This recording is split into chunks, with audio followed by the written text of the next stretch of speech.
Lights dimmed, hands are everywhere, and our minds are moving just as fast as everything else. Yeah, we're talking about sex. We all know what happens on the outside. But until recently, we didn't realize that anything was happening on the inside. In earlier times, we looked to religious head figures for relationship and sex advice. It took a while for people to come around to the idea of sex and our sexual nature being something worth studying scientifically. One of those ideas that needed to be studied was how human beings respond to sexual stimuli. Before we can talk about the different theories on how we respond to sexual stimuli, let's explain what the body's sexual response cycle is as we know it today. What is a sexual response cycle? To put it simply, a sexual response cycle is how we respond mentally and physically to sexual stimuli. When we're talking about sexual response models, we're talking about how our brains respond to sexual stimuli and how that creates the changes in our bodies to prepare for sex. This is how researchers know there's a pattern for how most human beings respond, and if we can create a measure for it. There are multiple models or visual representations of our body's responses to sex. Each of these models talk about the sexual response cycle in a different way. And because human beings are unique, you might find that not all of them fit you. So, which one do you think fits you best? Let us know at the end of the video. Masters and Johnson, 1966. Today, sex is recognized as an important and healthy part of a relationship.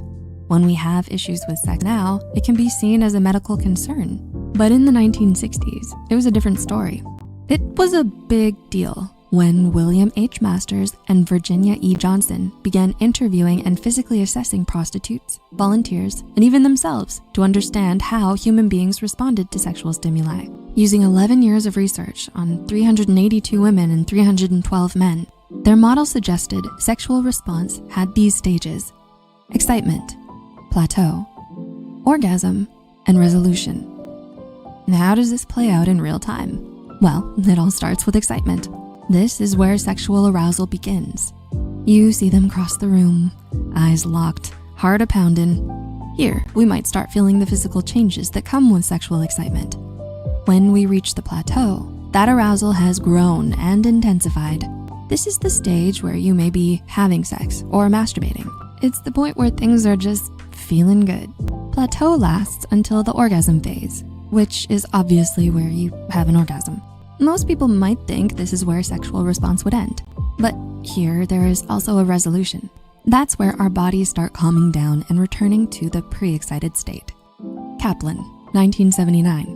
While the Masters and Johnson model is probably the most famous and widely used, it really focused more on what researchers observed in people. This means it was about physical rather than psychological or physiological response. Helen Singer Kaplan, a sex therapist, noted something was missing from this model. She adjusted Masters and Johnson's model so it could also apply to people who had sexual disorders. Her model had only 3 stages: desire, arousal, and orgasm. Before this model, sexual response was believed to only happen physiologically, not psychologically. Adding the desire phase made people recognize that human beings could feel a need or urge for sex. This model came out at a time when sex was sometimes considered just another marital duty. So finding it had a psychological element was a unique idea. It recognized that sexual response starts in the brain, and it's the body that responds. Whipple and Brash McGreer, 1997. Up until this point, researchers suggested that sexual response is linear, meaning each stage happens subsequently. But what if we didn't respond in a straight line? What if we repeated some stages over, or even skipped one? That's one of the big things Beverly Whipple and Karen Brash McGreer considered in their model. They even went back to 4 stages. This time, the stages are seduction, sensations, surrender, and reflection. Seduction includes desire, so it would be where you might start feeling aroused. The sensations phase is where you start feeling the excitement and even the plateau stage. At that point, you're having sex and enjoying the excitement and sensations that come along with it. The surrender stage is the orgasm point, and reflection is the resolution. But this reflection also includes thinking about whether sex was enjoyable or not. If it wasn't, it might mean you decide not to engage in that connection again. Oh, and why is this circular and not a straight line? Well, this model assumed that women required their sexual encounters to be enjoyable in order to go again. So if they liked it, they would choose to engage again, thus creating a circle of sexual response.